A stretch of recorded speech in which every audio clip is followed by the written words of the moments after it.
तो स्वागत है आपका इस सीरीज में जिसका नाम है environment and ecology revision series through UPSC PYQ. हमारा टॉपिक चला national and international efforts to combat climate change. इस टॉपिक पे तीसरा पार्ट है और ओवरऑल पूरे सीरीज में 13th लेक्चर है, राइट। आगे बढ़ते हैं। ये रहा कुछ डिटेल मेरे बारे में, आराम से आप पढ़ लेना। इस पर्टिकुलर लेक्चर के लिए आपको मार्क करना है कॉपी में फ्रॉम 1 to 70, ठीक। क्रेडिट सिस्टम पे ध्यान देना है। ये रहा पहला क्वेश्चन आपके सामने। बोल रहा with reference to an initiative called the economics of ecosystem and biodiversity, है ना, शॉर्ट फॉर्म में TEEB. Which of the following statement is are correct. Okay, चलो तीन स्टेटमेंट है, वन बाय वन देखते हैं। पहला, दूसरा, तीसरा, तीन स्टेटमेंट, ठीक। पहला बोल रहा कि it is an initiative hosted bye UNEP in IMF और वर्ल्ड इकोनॉमिक फोरम, मतलब यूनाइटेड नेशन एनवायरमेंटल प्रोग्राम और इंटरनेशनल मॉनेटरी फंड और वर्ल्ड इकोनॉमिक फोरम, ये तीनों के तीनों होस्ट करते हैं इस पर्टिकुलर चीज को जिसका नाम है टीब। अब याद कीजिए, कॉमन सेंस वाले कॉन्सेप्ट में मैंने आपको समझाया है कि जब बहुत सारी ऑर्गेनाइजेशन एक साथ आ जाए ना, तो उसमें यूपीएससी किसी ना किसी एक को चेंज करके देता है, मतलब उसके गलत होने के चांसेस बहुत ज्यादा है। तो उस बेसिस पे अगर हमें एक पहला वाला पार्ट एकदम क्लियर नहीं है ना, मतलब नॉलेज अगर नहीं है, और अगर हम कॉमन सेंस के बेसिस पे चले या यूपीएससी को समझते हुए चले, तो पहला गलत होना चाहिए। दूसरा देखते हैं, it is global initiative that focuses on drawing attention to the economic benefit of biodiversity. ये सिंपली क्या कर रहा है, इस चीज को एक्सप्लेन कर रहा। मैंने बताया है कि जब भी कोई भी एग्रीमेंट है ना, डिक्लेरेशन या स्कीम या फिर ऑर्गेनाइजेशन को एक्सप्लेन करता हुआ स्टेटमेंट दिखे, तो मोस्ट ऑफ द केसेस में वो सही होता है, तो इसलिए दूसरा ठीक हो जाएगा। तीसरा, it presents an approach that can help decision maker recognize, demonstrate and capture the value of ecosystem and biodiversity। देखो ये भी कितना जेनरिक है ना, कितना जेनरिक, और दूसरे वाले स्टेटमेंट को ही फर्दर एक्सप्लेन कर ही रहा है ना, तो इसका मतलब कि ये भी सही होने के चांसेस बहुत ज्यादा है। तो इस तरीके से पहला गलत, दूसरा तीसरा सही हो गया हमारा, तो दूसरा और तीसरा सही, सी होना चाहिए। देखते हैं इसका एक्सप्लेनेशन। तो बिल्कुल सही है, तीसरा हमारा करेक्ट है, लेकिन नॉलेज तो हमारी प्रायोरिटी है ना, तो इसलिए नॉलेज को हमें गैदर करने के लिए सारे के सारे एक्सप्लेनेशन को समझना है, पढ़ना है। ध्यान दीजिएगा, economics of ecosystem and biodiversity, जिसको हम टीब बोलेंगे, is a global initiative focused on making nature's values visible. It strives to mainstream the values of biodiversity and ecosystem services into decision making at all level. It was launch by Germany और European commission in 2007। तो ऊपर कितने सारे organisation दिए थे, आप समझ गए ना, तो गलत था। जर्मनी और यूरोपियन कमीशन ने लॉन्च किया था 2007 में, ठीक है। It aims to achieve this goal by following a structured approach to the valuation that helps decision makers recognise the wide range of benefits provided by the ecosystem and biodiversity. बाकी वही generic चीजें हैं जो option second और third में था, तो आराम से पढ़ ले रहा। आगे बढ़ते हैं। तो बोल रहा है कि proper design and effective implementation of UN REDD plus. याद कीजिए, रेड और रेड प्लस बाली और वार्सोवा में हुए थे, राइट। आगे बोला रेड कहां पे हुआ था, बाली में, रेड प्लस वार्सोवा में, वार्सो। अगला, programme can significantly contribute to, पहले तो रेड का पूरा का फुल फॉर्म जानते हैं, है ना, रिड्यूसिंग इमिशन बाई क्या, डिफॉरेस्टेशन एंड डिजर्टिफिकेशन, ठीक है, एंड अदर्स। प्लस का मतलब एंड अदर्स हो गया। तो बोल रहा कि proper design and effective implementation of UN REDD plus programme can significantly contribute to, क्या कंट्रीब्यूट करेगा, तीनों में से पहला, प्रोटेक्ट करेगा बायोडाइवर्सिटी को, बिल्कुल सही। रिजिलियंस ऑफ फॉरेस्ट इकोसिस्टम, एकदम सही। पॉवर्टी रिडक्शन, अब देखो आपको ये लग रहा होगा कि ये पॉवर्टी रिडक्शन कैसे करेगा, है ना, तो एक्चुअल में पॉवर्टी को रिड्यूस भी करेगा। कैसे, जब बायोडाइवर्सिटी को आप प्रोटेक्ट करोगे तो वहां पे जो भी इंडिजिनस पीपल रहते हैं, है ना, वो क्या करेंगे, वो जो फॉरेस्ट प्रोड्यूस होता है ना, माइनर फॉरेस्ट प्रोड्यूस, वो उनके पास बचेगा। या फिर यूं कह लीजिए कि फॉरेस्ट रिसोर्सेज को यूज करके, है ना, वो अपनी पॉवर्टी, है ना, को एलिमिनेट कर सकते हैं, एलिवेट कर सकते हैं। तो इसलिए पहला, दूसरा, तीसरा तीनों सही हो जाएगा। एक्सप्लेनेशन अगर देखें इसका, तो ये है कि UN REDD plus programme can significantly contribute to all of the above, reducing emission from deforestation and forest degradation is a mechanism developed by parties to the United Nations framework UNFCCC, है ना। It creates a financial value for the carbon stored in forest by offering incentive for developing countries to reduce emission from forest land and invest in low carbon path to sustainable development, ठीक है। ये क्या करता है, incentive भी provide करता है, किसके लिए, इमिशन को रिड्यूस करने के लिए। आई होप कि आपको क्लियर हो। Next question, what is green house gas protocol. ध्यान दीजिएगा, ग्रीन हाउस गैस प्रोटोकॉल, चार स्टेटमेंट वन बाय वन पढ़ते हैं सबको। It is an international accounting tool for government and business leaders to understand, quantify and manage green house gas emission. Okay, देखते हैं अगला पहले पढ़ के। It is an initiative of the United Nations to offer financial incentive to developing countries to reduce greenhouse gas emissions and adopt eco-friendly technology। नहीं, ऐसा तो होगा नहीं, क्यों, क्योंकि अदरवाइज सब के सब फाइनेंशियल इंसेंटिव के लिए जो ग्रीन हाउस इमिशन है उसको बढ़ा के फिर घटा देंगे और कहेंगे देखो देखो हमने तो रिड्यूस कर लिया है ना, इसलिए सेकंड वाला ऑप्शन नहीं होगा। तीसरा, it is an inter governmental agreement ratified by all the member of the country, यहीं से गलत हो गया। अगला, it is one of the multilateral REDD plus initiative hosted by the world bank. अब देखो यहाँ पे वर्ल्ड बैंक आ गया और मल्टीलेटरल रेट प्लस का आ गया, राइट। देखो इसमें डी के भी होने के चांसेस है, लेकिन इसमें ऑर्गेनाइजेशन को इंक्लूड कर दिया, इसलिए इसके गलत होने के चांसेस बढ़ जाते हैं। तो इसलिए तो मैं तो ऑप्शन ए की तरफ जाऊंगा। अभी आप नॉलेज के बेसिस पे जान सकते हो, बिल्कुल करेक्ट ऑप्शन ए है कि GHG protocol stands help countries, cities and company design climate mitigation goals, assess and report progress toward goal achievement, and estimate the greenhouse gas effects of policy and action. It is developed by the World Resource Institute and World Business Council on Sustainable Development. Okay, चलो next question है आपके सामने। With reference to Agenda 21, sometimes seen in the news, consider the following statement. It is a global action plan for sustainable development. बिल्कुल सही है। It originated in the World Summit on the Sustainable Development held in Johannesburg in 2002। बिल्कुल गलत, ये रियो +20 में है ना। +20 का मतलब कब, 2012 में, ठीक है, सॉरी 2012, हाँ, यहाँ पे ओरिजिनेट हुआ था। तो दूसरा गलत, पहला सही आ गया ऑप्शन ए। चलो आगे बढ़ते हैं। आप देख ही सकते हो वही चीज बताया जो हमने डिस्कस किया। नहीं, माफ कीजिएगा, it is a product of the earth summit, जिसको बोलते हैं UN conference on environment and development held in Rio de Janeiro 1992। ठीक है, तो ऊपर जो मैंने 2012 बताया वो गलत हो गया, माफ कीजिएगा, ये रियो में ही हुआ था, है ना, 1992 में ही हुआ था। ओके, चलो next question. In the cities of our country, which among the following atmospheric gases are normally considered in calculating the value of air quality index। तो देखो AQI कैलकुलेट करने के लिए टोटल 8 पैरामीटर लेते हैं। याद कीजिए अभी के अभी PM 10, PM 2.5, PM मतलब पार्टिकुलेट मैटर, ठीक है, और कार्बन मोनोऑक्साइड, नाइट्रोजन डाइऑक्साइड और लेड हो गया, ठीक है, सल्फर डाइऑक्साइड, ठीक है, ये भी होता है सल्फर डाइऑक्साइड। कितने हो गए, 1 2 3 4 5 6 हो गए। दो और बचे भाई, कौन से दो बचे, कौन से दो बचे। नहीं, आप सोच रहे हो कि कार्बन डाइऑक्साइड तो लिया ही नहीं सर आपने, नहीं, ये होता ही नहीं, मेथेन भी नहीं होता। तो पहला और पांचवा एलिमिनेट कर दो, पहला गया है ना, पांचवा गया, आंसर हमारा आ गया 2 3 4। इस क्वेश्चन का तो आंसर आ गया, लेकिन हमें दो और चाहिए। क्यों, क्योंकि हम जानते हैं AQI 8 पैरामीटर पे बेस्ड होता है, जिसमें से 6 तो हमने देख लिए, राइट। दो और है कौन, वहां एक है ओजोन, ठीक है, एक और बचा, एक कौन सा बचा, ठीक है, एक्सप्लेनेशन में देख लेते हैं, होगा ही, है ना, एक बच गया, लेकिन हमारा कौन सा बचा, हाँ अमोनिया बच गया था। तो अमोनिया को भी आपको ध्यान में रखना है। चलो एक बार फिर से लिख के सारा का सारा रिवाइज कर लेते हैं कि AQI बेस्ड ऑन 8 पैरामीटर, कौन कौन सा, PM10, PM 2.5, फिर कार्बन मोनोऑक्साइड, फिर नाइट्रोजन डाइऑक्साइड, फिर ammonia, then lead, then sulphur dioxide. हो गया, या फिर बचा कोई 3, तो 5, 2 7, एक फिर से बच गया, एक फिर से बच गया, कौन सा, हाँ ओजोन, O3, ठीक।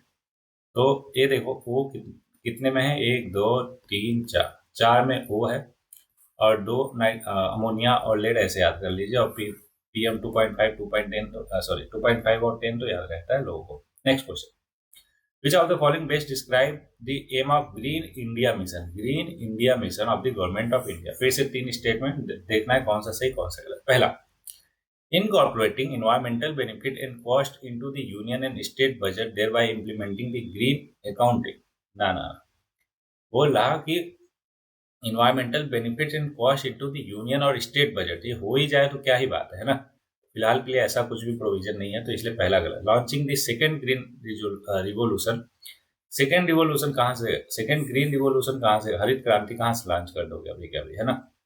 दूसरा भी गलत। तीसरा, restoring and enhancing forest cover and responding to climate change by a combination of adaptation and mitigation measures. तो बिल्कुल तीसरा सही है, इसलिए ऑप्शन केवल 3 सही होगा। देख सकते हैं आप कि national mission for green India is one of the 8 missions outlined under the National Action Plan on Climate Change. It aims at protecting, restoring, and enhancing India's diminishing forest cover and responding to climate change by a combination of adaptation and mitigation measures. Next question. Which of the following national park is unique in being a swamp with floating vegetable that support rich biodiversity? ये सबको पता होना चाहिए कि ये है Keibul Lamjao national park, जो कि है मणिपुर में। कहाँ पे है? मणिपुर में। भितरकनिका नेशनल पार्क की बात करें तो यह है उड़ीसा में, ठीक है। कलायदेव घाना नेशनल पार्क है कहाँ? राजस्थान में। सुल्तानपुर सुल्तानपुर सुल्तानपुर नेशनल पार्क है हरियाणा में, ठीक है। हरियाणा मतलब गुरुग्राम के आसपास ही है सुल्तानपुर नेशनल पार्क। तो ये चारों के चारों हमने लोकेशन भी देख लिया, और इसका करेक्ट आंसर क्या है? Keibul Lamjao national park. तो यहाँ पे क्या होता है, एक स्वैम्प डियर है जो फ्लोटिंग वेजिटेबल सपोर्ट करता है, और वहां पे बहुत ज्यादा रिच बायोडाइवर्सिटी है, ठीक है। चलो नेक्स्ट क्वेश्चन। आप देख सकते हो Keibul Lamjao is a swamp with floating mass of vegetable created by accrual of organic garbage and biomass with soil particles that has been thickened into a soil form called fumdis, fumdis है ना, at the south eastern side of the Loktak Lake। अब ये सारी चीजें बता दिया मैंने आपको इतना, है ना।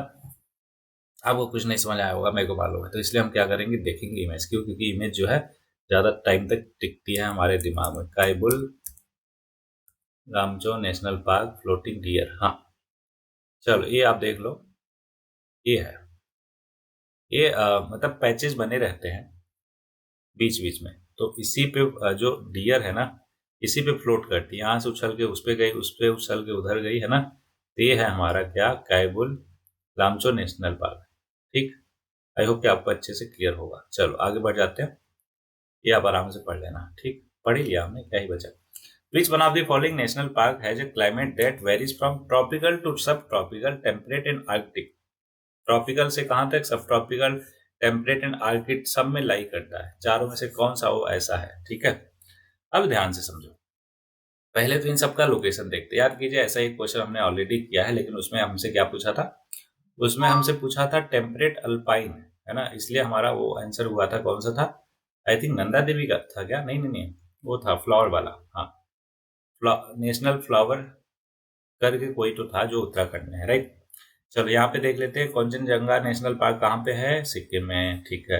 नंदा देवी कहाँ? उत्तराखंड में। न्योरा वैली नेशनल पार्क है कहाँ? वेस्ट बंगाल के दार्जिलिंग में। नामदफा नेशनल पार्क कहाँ पे है? अरुणाचल प्रदेश में। और इसका जो आंसर होगा, आप सोचो क्या क्या चाहिए? ट्रॉपिकल से सब ट्रॉपिकल, फिर टेम्परेट एंड आर्कटिक, इन सब जगह वेरी करता है। तो बिल्कुल सही पहचाना आपने कि इसका करेक्ट आंसर है नामदफा नेशनल पार्क, जो कि है अरुणाचल प्रदेश में। चलो एक्सप्लेनेशन देखते हैं। Namdapha National Park is protected area and biodiversity hotspot located in Arunachal Pradesh. The national park harbors the northernmost lowland evergreen rainforest in the world at 27° north latitude. It is the fourth largest national park in India. Fourth largest, है ना? The biomes recognize the evergreen forest, moist deciduous forest, subtropical forest और temperate forest and alpine. Okay, next question. Which one of the following regarding green climate fund? ध्यान है, green climate fund is are correct। दो statement है। पहला, it is intended to assist the developing country in adaptation and mitigation practices to counter climate change। बिल्कुल सही। It is founded under the aegis of UNEP, OECD, Asian Development Bank and World Bank। बिल्कुल गलत, पहला ही सही। देखो knowledge के basis पे किया, लेकिन अगर कॉमन सेंस के बेसिस पे करते हैं तो पहला स्टेटमेंट क्या कर रहा, इस चीज को एक्सप्लेन कर रहा, किसको? ग्रीन क्लाइमेट फंड को। दैट्स वाई ये वाला सही है। और दूसरे में बहुत सारे ऑर्गेनाइजेशन आ गए तो उसके गलत होने के चांसेस बहुत ज्यादा बढ़ जाते हैं। क्यों? क्योंकि कोई ना कोई एक जो है चेंज करके देता है यूपीएससी। कैसे पता? हमने इतने सारे क्वेश्चन किए उसके बेसिस पे है, राइट। तो दूसरा गलत, पहला सही, इसके बेसिस पे भी हमारा आंसर ये आएगा। देखते हैं एक्सप्लेनेशन। बिल्कुल सही है, ऑप्शन ए ही करेक्ट है। तो ग्रीन क्लाइमेट फंड एक फंड है stabilised within the framework of UNFCCC as an operating unity of the financial mechanism to assist developing country। इसको असिस्ट करने के लिए developing country in adaptation and mitigation practices to counter climate change. The GCF board is charged with the governance and oversight of the fund's management. It was established by 194 sovereign government party to the UN framework. Convention on Climate Change UNFCCC. The board is independent and guided by the Conference of the Parties, जिसको COP बोलते हैं, to the convention. World Bank provide trustee service to the GCF. Yeah, trustee service to the GCF. Next, with reference to an organization known as Bird Life International. क्या है organisation का नाम? BirdLife International. Which one of the following statement is are correct? 3 statement है, one by one देखते हैं. पहला, it is global partnership of conservation organisation. ठीक है. The concept of biodiversity hot spot originated from this organisation. देखिए, तो कोई specific word जो है ना रिलेटेड होता है किसी ऑर्गेनाइजेशन से, तो उसके भी गलत होने के चांसेस ज्यादा होते हैं. ठीक है, तो यहाँ पे दूसरे को होल्ड रखते हैं, एक गलत हो सकता है. तीसरा, it identify the sites known referred to as important bird and biodiversity area. नाम देखो क्या है? BirdLife International. तो ऑब्वियस ये तो करेगा ही करेगा. तो पहला और तीसरा तो सही होना चाहिए, दूसरा गलत होना चाहिए. तो इसलिए आंसर मैं तो जाऊंगा ऑप्शन सी के साथ. तो देखते हैं इसका आंसर क्या है. बिल्कुल सही है, ऑप्शन सी ही सही है. पहला करेक्ट है, दूसरा इनकरेक्ट क्यों है वो देख लेते हैं. सॉरी, माफ कीजिएगा.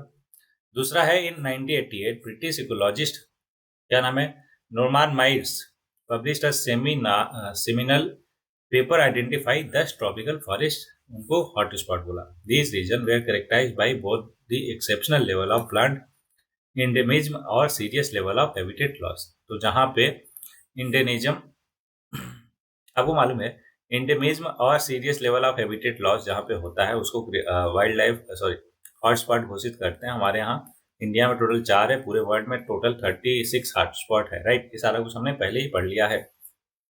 तो इसने कहा बर्ड लाइफ इंटरनेशनल ने किया था, नहीं, वो गलत है.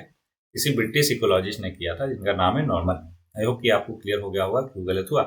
आगे बढ़ते हैं. नेक्स्ट क्वेश्चन बोला कि bio carbon fund initiative for sustainable forest landscape is manage by. इन चारों में से कौन मैनेज करता है बायो कार्बन फंड इनिशिएटिव को? तो अभी आपको दिख रहा होगा एनवायरमेंट से रिलेटेड है कुछ, है ना.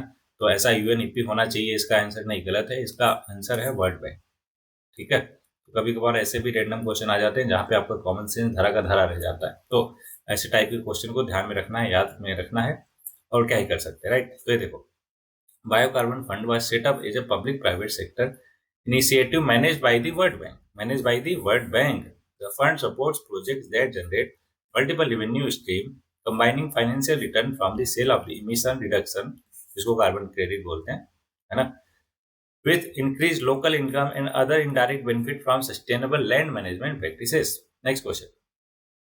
With reference to forest carbon partnership facility, क्या forest carbon partnership facility, which of the following statement is correct? 3 statement फिर से. पहला, it is global partnership of governments, businesses, civil society and indigenous people. ये भी ठीक है ना, generic चीज है. That's why ठीक होने के ज्यादा चांसेस है. अगला, it provides financial aid to universities individual scientist. देख रहे हो किसको किसको प्रोवाइड करा? यूनिवर्सिटी को, इंडिविजुअल साइंटिस्ट को, and institution involve in scientific forestry research to develop eco friendly and climate adaptation technology for sustainable forest management. देखो यहाँ पे इंडिविजुअल साइंटिस्ट दे दिया, इंस्टीट्यूशन और यूनिवर्सिटी सबको इंक्लूड कर दिया, तो इसलिए गलत होने के चांसेस बहुत ज्यादा है. तो दूसरे को तो मैं गलत करूंगा. तीसरा, it assist the countries in their rate plus effort by providing them with financial and technical assistant. पहले नाम देखो क्या है, फॉरेस्ट कार्बन पार्टनरशिप फैसिलिटीज, और ये क्या कर रहा, उनको प्रोवाइड कर रहा क्या, bye providing them with financial and technical assistant. चलो टेक्निकल असिस्टेंट तो प्रोवाइड कर देगा, लेकिन फाइनेंशियल में मेरे को डाउट. तो देखो पहला तो सही है ना, और दूसरा गलत है, तो दूसरे को कट करो. बचा हमारे पास ऑप्शन ए या फिर सी. तो यहाँ पे बोल रहा it assists the country in their, है ना, rate plus effort by providing them with financial and technical assistance. Financial assistant provide कर सकता है क्या? नाम है क्या? Forest carbon partnership facilities. ठीक है. फैसिलिटीज के जैसा एक हमारे पास है ना फंड भी है ना. तो फंड है तो फाइनेंशियल एड तो प्रोवाइड कर सकता है. तो इसलिए पहला और तीसरा दोनों सही होने चाहिए मेरे हिसाब से. देखते हैं सी ऑप्शन है कि नहीं. बिल्कुल ठीक है, सी ऑप्शन है. The forest carbon partnership facility is a global partnership of governments, businesses, civil society and indigenous peoples focus on reducing emission from the deforestation and forest degradation, forest carbon stock conservation, the sustainable management of forest and the enhancement of forest carbon stock in developing countries, जिसको हम REDD plus भी बोलते हैं। The four strategic objective of the forest carbon partnership facility क्या क्या है? चार।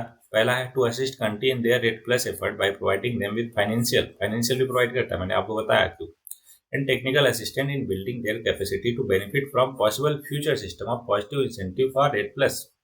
Next, to plot a performance-based payment system for RED Plus activity with a view to ensuring equitable benefit sharing and promoting future large-scale positive incentive for RED Plus। तो आप देख सकते हो within the approach to RED Plus to test ways to sustain or enhance livelihoods of local communities and to conserve biodiversity। Last है to disseminate broadly the knowledge gained in the development of the facilities and implementation of the readiness, preparation, proposal, and emission reduction programs. Okay, it does not provide financial aid to universities, private individual scientists or institutions। I hope कि आपको clear हो गया होगा। Next question है आपके सामने, the genetic engineer appraisal committee is constituted under, ये आपको एकदम याद होना चाहिए, बिल्कुल है ना, टिप पे होना चाहिए कि इन्वायरमेंटल प्रोग्राम के अंदर कौन कौन सी चीजें कॉन्स्टिट्यूट की जाती है। ठीक है, तो इसका करेक्ट आंसर है सी, इन्वायरमेंटल प्रोग्राम प्रोटेक्शन एक्ट 1986। तो इसके अंदर कौन कौन से है? पहले तो जीईएसी क्या होता है देख लेते हैं। Is responsible for appraisal of activity involving large scale use of hazardous micro organism and recombinants in research and industrial production from the environmental angle. The committee is also responsible for appraisal of proposals relating to the release of genetically engineer, है ना, genetically engineer organism and products in the environment including experimental field trial. इन सब के लिए responsible है कौन? GEAC, genetic engineering appraisal committee. ठीक, चलो next question, if a wetland of international importance is brought under the Montreux record. अब याद करो मॉन्ट्रिक्स रिकॉर्ड क्या होता है, जो रामसर साइट है ना, रामसर साइट जो डिक्लेयर करते हैं उसमें एक लिस्ट और मेंटेन करते हैं जिसको हम मॉन्ट्रिक्स रिकॉर्ड बोलते हैं। ये क्या होता है? ये होता है, इन चारों में से मिल जाएगा, ये changes in ecological character have occurred or occurring or are likely to occur in the wetland as a result of human interference। बिल्कुल सही। तो जिस पर्टिकुलर रामसर साइट को, है ना, खतरा है, खतरा मतलब वहां पे इकोलॉजिकल कैरेक्टर चेंज हो रहा है या हो चुका है या फिर होने वाला है ना, कैसे? ह्यूमन इंटरफेरेंस की वजह से, तो उसको हम मॉन्ट्रिक्स रिकॉर्ड में इंक्लूड करते हैं। अच्छी बात है, खराब बात है? बिल्कुल खराब बात है। क्यों? क्योंकि वहां का कैरेक्टर चेंज हो रहा, मतलब ह्यूमन इंटरफेरेंस वहां पे बहुत बढ़ गया है, जिसकी वजह से लॉस हो रहा है किसका? हैबिटेट का, इकोलॉजिकल कैरेक्टर का। तो हमारे इंडिया में टोटल 2 साइट है ना, 2 लेक ऐसी है जो अभी मॉन्ट्रिक्स रिकॉर्ड में है। कौन कौन सा? एक है राजस्थान में कलाईदेव, आपने देखा, और दूसरा है लोकटक, कहाँ पे? मणिपुर में। ठीक है, अच्छा, तीसरा भी था चिलिका लेक जो कि उड़ीसा में है, लेकिन तीसरा जो है मॉन्ट्रिक्स रिकॉर्ड से बाहर निकल गया, जो कि एक अच्छी बात है ना। अभी केवल 2 है। आई होप कि आपको क्लियर रहेगा। नेक्स्ट क्वेश्चन आपको मालूम ही है, ठीक है, आगे बढ़ते हैं। 51 बोल रहा कि with reference to eco sensitive zone which of the following statement is are correct. पहला, eco sensitive zone are areas that declare under the wildlife protection act 1972, जो कि बिल्कुल गलत है। क्यों? क्योंकि इको सेंसिटिव जोन जो है ना, अभी जो हमने ऊपर देखा इन्वायरमेंटल प्रोटेक्शन एक्ट 1986, उसके अंदर में, है ना, डिक्लेयर किया जाता है। तो मैंने आपको बताया कि उसके अंदर में कौन कौन से एरियाज, कौन कौन सी चीजें डिक्लेयर की जाती है, आपको ध्यान में रखना है। ठीक, दूसरा, the purpose of declaration of eco-sensitive zone is to prohibit all kind of human activity in those zone except agriculture। नहीं, बहुत सारे जैसे कि इको टूरिज्म किया जा सकता है, बाकी चीजें की जा सकती है ना। ऐसा नहीं कि सारी की सारी एक्टिविटीज को, है ना, हमने कर दिया खत्म। नहीं, दूसरा गलत, पहला गलत, ऑप्शन हो गया डी। देखते हैं एक्सप्लेनेशन। तो eco sensitive zone declare under environmental protection act 1986 हमने देख लिया। Eco tourist activity are not prohibited in most of the eco sensitive zones. Other permitted activities include ongoing agriculture practices या फिर horticulture practices, rain water harvesting, organic farming, use of renewable energy sources and adoption of green technology for all activities. ये सब के सब क्या है? Prohibited नहीं है। नेक्स्ट क्वेश्चन ये रहा आपके सामने, बोला consider the following pair. 3 pair है, which of the following are correctly match. पहला, हरिके वेटलैंड, याद कीजिए अभी 2023 में आया था, कहाँ पे है? जम्मू एंड कश्मीर में। ठीक है, कॉन्फ्लुएंस ऑफ बीस और सतलुज रिवर पर है, तो ये बिल्कुल सही है। दूसरा, कलायदेव कहाँ पे है? राजस्थान में। ये क्या? बानस और चंबल के कॉन्फ्लुएंस पे? नहीं। Kolleru lake Confluence of Musi और कृष्णा बिल्कुल गलत है। कहाँ पे? कोलेरू है एपी आंध्र प्रदेश में। ओके, तो देखो दूसरा भी गलत है, तीसरा भी गलत है, केवल पहला सही है ना। तो इसलिए इसका आंसर ए हो जाएगा। क्या? ए हो जाएगा। अब दूसरा और तीसरा गलत क्यों हो वो देख लेते हैं, ध्यान से समझिएगा। जो हरिके वेटलैंड्स है वो बिल्कुल सही बोला कि ब्यास और सतलज है ना, इस दोनों रिवर के कॉन्फ्लुएंस पे स्थित है क्या? हरिके वेटलैंड। कलायदेव की बात करें तो ये गंभीरी और बाणगंगा इन दोनों के कॉन्फ्लुएंस पे है। कोलोरी लेक की बात करें, कोलेरू लेक, जो कि आंध्र प्रदेश में। सबका अपने आई होप की देख ही लिया है कौन कौन कहाँ कहाँ पे है ना। जम्मू कश्मीर, राजस्थान और आंध्र प्रदेश। कॉन्फ्लुएंस ऑफ कृष्णा और गोदावरी डेल्टा पे है। ओके, कौन? कोलेरू लेक। आई होप कि सब क्लियर हो गया होगा आपको। Next question, consider the following international agreement. 3 agreement है, कौन कौन सा? The international treaty on plant genetic resources for food और एग्रीकल्चर और united nation convention to combat desertification, world heritage convention. बोला which of the following have bearing on the biodiversity. बात बताओ, biodiversity के लिए क्या वर्ल्ड हेरिटेज कन्वेंशन यूजफुल नहीं होता? बिल्कुल होता है। अगला, कम्बैट डिजर्टिफिकेशन। अरे डिजर्टिफिकेशन को कम्बैट करोगे तभी तो बायोडाइवर्सिटी हमारी फ्लरिश करेगी, है कि नहीं। और plant genetic resources for food and agriculture, ये भी बिल्कुल है। क्यों? क्योंकि जैसे ही हम इंटरनेशनल ट्रीटी करेंगे प्लांट जेनेटिक रिसोर्सेज पे, तो हमारा जो जेनेटिक रिसोर्सेज है प्लांट्स का, है ना, वो क्या होगा? बेहतर होगा। तो हम बायोडाइवर्सिटी को प्रोटेक्ट कर पाएंगे अच्छे से। तो पहला, दूसरा, तीसरा, तीनों के तीनों कॉमन सेंस वाला क्वेश्चन है, सही है। ठीक, नेक्स्ट क्वेश्चन आप देख ही सकते हो इसका एक्सप्लेनेशन। नेक्स्ट क्वेश्चन ये रहा आपके सामने कि अर्थ आवर क्या है? तो it is an initiative of UNEP UNESCO. मैंने आपको बताया कि जब मल्टीपल ऑर्गेनाइजेशन आए उससे गलत होने के चांसेस ज्यादा हैं। तो पहला गलत। दूसरा, it is movement in which the participant is switch off the light for 1 hour on a certain day every year. बिल्कुल सही है, यही है अर्थ आवर। अगला, it is movement to raise the awareness about the climate change and need to save the planet. ये भी बिल्कुल ठीक है। तो दूसरा, तीसरा सही, मतलब ऑप्शन सी जो है करेक्ट होना चाहिए। तो ऑप्शन सी बिल्कुल करेक्ट है कि लॉन्च किया था 2007 में। Earth hour is organized by the Worldwide Fund of Nature. It is held every year on the last Saturday of March. Last Saturday of March, in which the participants switch off the light for 1 hour on a certain day every year to call attention to climate change. I hope कि ये सारा कुछ आपको clear होगा। तो इस particular lecture में इतने ही क्वेश्चन थे एंड आई होप कि एक एक क्वेश्चन आपको बहुत अच्छे से क्लियर होंगे, कहीं पे कोई भी डाउट क्वेरी परेशानी नहीं होगी। अगर रहा होगा तो भी आपने पूछ लिया होगा कमेंट करके। ठीक, चलो आज के लिए बस इतना ही करते हैं। लेकिन जैसा कि लास्ट में 2 लाइन रहती है आपकी, वो आपको मोटिवेट करने के लिए, आपके मेंस के लिए, है ना, कोड डेवलप करने में। तो आज के लिए है कि don't watch the clock, do what it does, keep going. Do what it does, keep going. मतलब आपको घड़ी नहीं देखना है, आपको घड़ी का करना है कि जो घड़ी करती है, घड़ी क्या करती है? बस चलती रहती है, चलती रहती है ना। तो आपको भी वही करना है। आपको इन समय का इंतजार नहीं करना है, आपको बस चलते रहना है। क्या करना है? चलते रहना है, चलते रहना है, चलते रहना है। ठीक, चलो इसी चलते रहने से आज इस लेक्चर में बस इतना ही करते हैं। चलते रहते हैं अगले लेक्चर पे। तब तक के लिए पढ़ते रहिए, है ना, मस्त रहिए, एंजॉय करते रहिए।